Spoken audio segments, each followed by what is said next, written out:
चंद्रयान 2 2019 की इन तस्वीरों को शायद ही कोई भारतीय होगा जो भुला पाएगा। अपने रास्ते से डेविएट होते विक्रम लैंडर की ये तस्वीर, लैंडर से संपर्क टूटने के बाद कमांड सेंटर की ये तस्वीर, और जिससे हर भारतीय का सीना पसीज गया वो थी ये तस्वीर। खैर, इन्वेस्टिगेशन में पता चला कि चंद्रयान 2 चांद की सतह पर किसी सॉफ्टवेयर ग्लिच की वजह से हार्ड लैंड हुआ था। सतह से करीब 2.1 किलोमीटर ऊपर से चंद्रयान 2 में गड़बड़ी शुरू हो गई थी और वो अपने प्रेडिक्टेड पाथ से भटक गया था। अगर उस समय भारत चांद पर विक्रम लैंडर को सही सलामत उतार देता तो भारत चांद पर उतरने वाला चौथा देश बन जाता, लेकिन शायद कुदरत को ये मंजूर नहीं था। भारत के चंद्रयान 2 से कुछ महीने पहले इजराइल भी चांद पर परास्त हो चुका था। Israeli space agency space oil का बेराशीत लैंडर भी चांद पर उतरते हुए एक सॉफ्टवेयर ग्लिच की वजह से हार्ड लैंड हुआ था। इसके अलावा 25 अप्रैल सन 2023 को जापान की एक प्राइवेट स्पेस एजेंसी आई स्पेस द्वारा भेजा गया हकुटो आर लैंडर भी चांद पर उतरते वक्त किसी सॉफ्टवेयर ग्लिच की वजह से सतह पर क्रैश लैंड हो गया। लेकिन भारत ने हार नहीं मानी, बल्कि उस गलती से सीखकर निर्णय किया है चंद्रयान 3 का, जो कि जल्द ही जुलाई 2023 में लॉन्च किए जाने की बात की जा रही है। सालों पहले चंद्रयान 3 पर कई तरह की अटकलें लगाई जा रही थी कि आखिर इस मिशन में क्या होगा, कौन कौन से इंस्ट्रूमेंट्स होंगे और वो चांद पर क्या करेंगे। तो आज के इस वीडियो में हम चंद्रयान 3 के बारे में जानेंगे एकदम डिटेल में। चंद्रयान 3 भारतीय स्पेस एजेंसी इसरो का प्रोजेक्ट है, जिसका प्राइमरी ऑब्जेक्टिव रहेगा एक लैंडर और रोवर को चांद की सतह पर सफलतापूर्वक लैंड करवाना। लेकिन ये मिशन इतना चैलेंजिंग इसलिए बन जाता है क्योंकि भारत चंद्रयान 3 को चांद के साउथ पोल पर लैंड करवाना चाहता है। अब साउथ पोल पर दिक्कत ये है कि हम साउथ पोल पर किसी भी चीज से डायरेक्ट कम्युनिकेट नहीं कर सकते, और न ही वो कम्युनिकेशन रियल टाइम में होगा, ना तो हम चांद के साउथ पोल को डायरेक्टली ऑब्जर्व कर सकते हैं।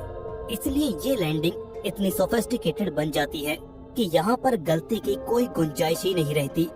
इसके अलावा साउथ पोल के इलाके को इतना ज्यादा एक्सप्लोर भी नहीं किया गया है, जिससे हमें वहाँ की जियोलॉजी और सतह की संरचना के बारे में ज्यादा डिटेल्स नहीं पता है।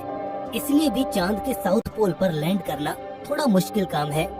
इसरो का चंद्रयान 2 भी चांद के साउथ पोल पर ही क्रैश लैंड हुआ था और चंद्रयान 3 को भी साउथ पोल पर ही उतारने का प्लान है। अब आपका ये सवाल हो सकता है कि अगर साउथ पोल पर उतरना इतना कठिन है तो हम बार बार साउथ पोल पर ही क्यों जा रहे हैं।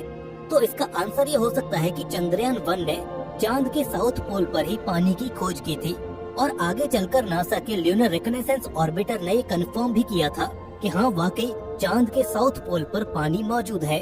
चांद के इस इलाके में कुछ ऐसे क्रेटर्स मौजूद हैं जो हमेशा सूर्य की रोशनी से दूर अंधेरे में रहते हैं।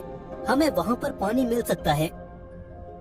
इसके अलावा सूर्य के रेडिएशन से दूर होने की वजह से उन क्रेटर्स में अगर हमें जीवन के संकेत मिले तो वो एक बहुत बड़ी खोज होगी।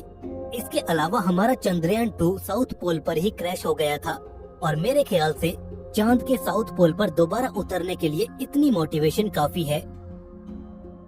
खैर, हमारे इरादे वही हैं, हमारा मकसद वही है, लेकिन चंद्रयान 3 ये बदल चुका है। ये चांद की सतह और ऑर्बिट से डेटा कलेक्ट कर पाएगा। इसमें एक लैंडर, एक रोवर और एक प्रपल्शन मॉड्यूल शामिल है। लैंडर और रोवर चंद्रयान 2 के विक्रम लैंडर और प्रज्ञान रोवर के जैसे ही होंगे, लेकिन कुछ बेहतर इम्प्रूवमेंट्स के साथ, जिनकी बात हम आगे इस वीडियो में करेंगे। लेकिन चंद्रयान 2 के ऑर्बिटर की जगह इस बार चंद्रयान 3 में एक प्रपल्शन मॉड्यूल होगा, जो कि किसी ऑर्बिटर की ही तरह चांद को ऑर्बिट करेगा। लैंडर और ग्राउंड कंट्रोल के बीच कम्युनिकेशन के लिए इसे रिले के तौर पर यूज किया जाएगा। चलिए अब इसके तीनों कंपोनेंट्स को डिटेल में जानते हैं। सबसे पहले बात करते हैं इसके प्रपल्शन मॉड्यूल की। ये एक बॉक्स लाइक स्ट्रक्चर होगा, जिसकी एक साइड पर पावर के लिए सोलर पैनल्स लगाए गए हैं। इसके टॉप पर एक बड़ा सिलेंड्रिकल स्ट्रक्चर है, जिसे आप इंटर मॉड्यूल अडेप्टर कोन भी कह सकते हैं, जो कि लैंडर को माउंट करने के लिए है। इसके अलावा इसकी दिशा और गति को कंट्रोल करने के लिए मेन थ्रस्टर भी लगाए गए हैं। बेसिकली प्रपल्शन मॉड्यूल का काम होगा लैंडर को कैरी करके चांद के स्पेसिफिक एरिया तक ले जाना, लैंडर को एक स्पेसिफिक ओरिएंटेशन में लैंडिंग के लिए रेडी करना और लैंडिंग के समय और उसके बाद भी लैंडर और ग्राउंड कंट्रोल के कम्युनिकेशन में एज अ रिले काम आना। इसमें कोई सोफिस्टिकेटेड साइंस इंस्ट्रूमेंट्स नहीं होंगे, ये बस एक कम्युनिकेशन सैटेलाइट के तौर पर काम में लिया जाएगा। इसके बाद है एक लैंडर, जो कि जनरली एक बॉक्स की शेप में होता है। सरफेस पर रेस्ट करने के लिए इसमें 4 लेग्स होंगी और लैंडिंग के समय उतरने के लिए इसमें भी लैंडिंग थ्रस्टर्स लगे होंगे। लैंडर का भार करीब 7552 किलोग्राम है, जिसमें करीब 26 किलोग्राम का एक रोवर भी है। इसके साइड में लगे होंगे सोलर पैनल्स, जो कि इसकी पावर नीड्स को पूरा करेंगे। इस मिशन में इसरो की सबसे बड़ी चुनौती होगी सफलतापूर्वक चांद की सतह पर टच डाउन करना, और इसके लिए इस लैंडर में कई तरह के सेंसर्स का यूज किया गया है, जैसे कि accelerometer, altimeters, Doppler velocimeter, star sensors, inclinometer, touch down sensor और कैमराज, जो कि खतरे को भांपने और सतह को सही से मॉनिटर करने और किसी भी हजार्ड को अवॉइड करने के लिए यूज किए जाएंगे। और ये सारा तामझाम होगा इस लैंडर को सही से चांद की सतह पर उतारने के लिए। इतने इंस्ट्रूमेंट्स के डेटा से ही हम सही डिसीजन ले पाएंगे, और अगर किसी सेंसर में ग्लिच आता है तो दूसरे सेंसर्स उसकी जगह पर असिस्ट कर सकते हैं। इसके एल्टीट्यूड यानी कि ऊंचाई को कंट्रोल करने के लिए रिएक्शन व्हील्स का यूज किया गया है। कम्युनिकेशन के लिए एक एक्स बैंड एंटीना यूज किया जाएगा, जो कि हमें डीप स्पेस नेटवर्क से जोड़े रखेगा। इसके साथ ही लैंडर के एक कंपार्टमेंट में रोवर भी मौजूद होगा, जो कि एक रैंप की सहायता से सरफेस पर डिप्लॉय किया जाएगा, बिल्कुल चंद्रयान 2 की तरह। रोवर 6 पहियों पर माउंटेड एक रेक्टेंगुलर चैसिस होगी, जिसमें कई नेविगेशन कैमरास लगे होंगे। एनर्जी नीड्स के लिए सोलर पैनल्स और डेटा ट्रांसफर के लिए कुछ एंटीनास भी इस पर लगाए गए हैं। रोवर सबसे पहले लैंडर को डेटा ट्रांसमिट करेगा। लैंडर चांद के ऑर्बिट में मौजूद प्रपल्शन मॉड्यूल को, और फिर वहां से वो डेटा हम तक पहुंच पाएगा। लैंडर में एक और इंस्ट्रूमेंट है जिसका नाम है चंद्रा सरफेस थर्मोफिजिकल एक्सपेरिमेंट, जो कि चांद की सरफेस की थर्मल प्रॉपर्टीज को एनालाइज करेगा और देखेगा कि अलग अलग कंडीशंस में यहाँ की सतह का थर्मल बिहेवियर कैसा रहता है।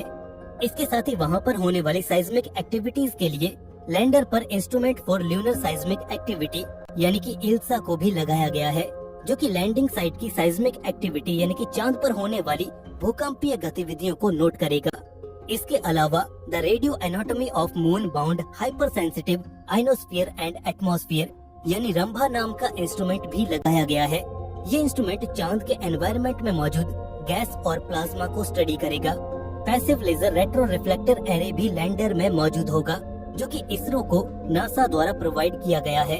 ये अर्थ और मून के प्रिसाइज डिस्टेंस मेजरमेंट्स के लिए यूज किया जाता है। लैंडिंग साइट की लोकल सरफेस, वहाँ की कॉम्पोजिशन आदि को स्टडी करने के लिए भी इसमें 2 इंस्ट्रूमेंट्स हैं।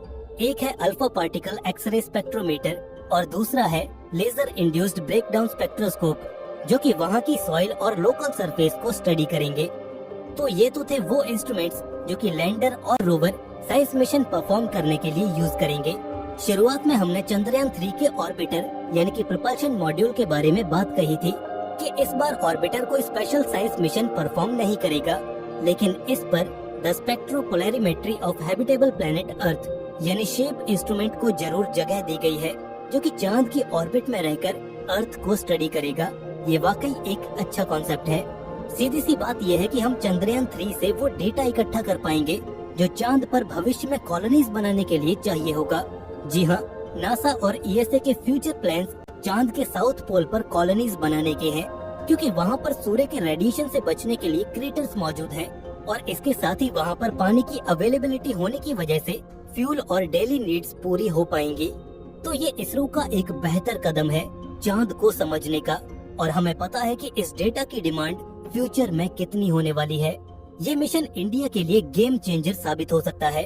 फिलहाल जुलाई 2023 में इसे GSLV Mark 3 heavy lift launch vehicle से सतीश धवन स्पेस सेंटर श्रीहरिकोटा से लॉन्च किया जाएगा।